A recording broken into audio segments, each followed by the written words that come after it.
প্রায় ৩,৫০০ বছর আগের কথা। তখন পৃথিবীর মানচিত্র আজকের মতো ছিল না। মানুষ তখনও সভ্যতার প্রারম্ভে।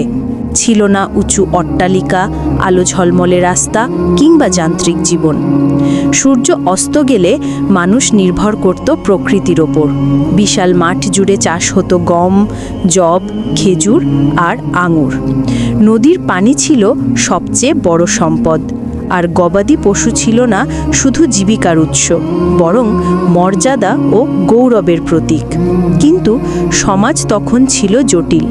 ধনী ও রাজারা বিলাসে মত্ত, আর গরিবরা করুণ জীবনে দিন কাটাত। অন্যায়, অবিচার আর অমানবিকতা তখন সমাজকে গ্রাস করেছিল। এমন সময়ে আল্লাহ তার হিকমতের দ্বারা এক অঞ্চলে পাঠালেন এক জ্ঞানী দরবেশকে। তিনি ছিলেন দরিদ্র, কিন্তু জ্ঞানে ও চরিত্রে অতি সমৃদ্ধ। তার মুখমণ্ডল ছিল শান্ত, চোখে কোমলতা আর কণ্ঠে ছিল এমন এক শক্তি যা শুনলে মানুষের হৃদয় কেঁপে উঠত। কেউ শুনে অশ্রু ফেলত, আবার কেউ অন্তরে বিরোধ পোষণ করত। সেই রাজ্যের নাম ছিল আদুরিয়া। উত্তরে পাহাড়, দক্ষিণে মরুভূমি আর পশ্চিমে বিশাল নদী। রাজধানীতে ছিল সোনায় মোড়া প্রাসাদ, রত্নখচিত সিংহাসন আর মন্দির বাজারে ভরা শহর। রাজা জালিমান, তিনি ছিলেন গর্বিত, অহংকারী এবং নির্মম। তার মুখে অহংকারের হাসি আর হৃদয়ে ছিল করুণা শূন্যতা। তিনি বলতেন, আমি পৃথিবীর সবচেয়ে শক্তিশালী রাজা, আমার ধনভাণ্ডার কখনো ফুরাবে না। কিন্তু তিনি ভুলে গিয়েছিলেন, আল্লাহ চাইলে এক মুহূর্তেই সব পরিবর্তন হয়ে যায়।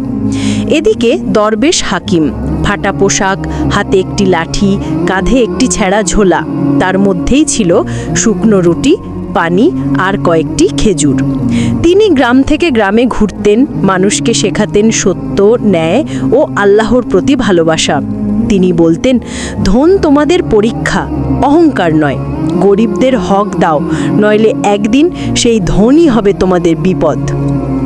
একদিন তার কথা পৌঁছে গেল রাজপ্রাসাদে। রাজা জালিমান রেগে উঠলেন, আমার রাজ্যে আমার ছাড়া আর কেউ সত্য বলবে? রাজা আদেশ দিলেন, দরবেশ আনা হোক। প্রাসাদের 10 স্তর পার হয়ে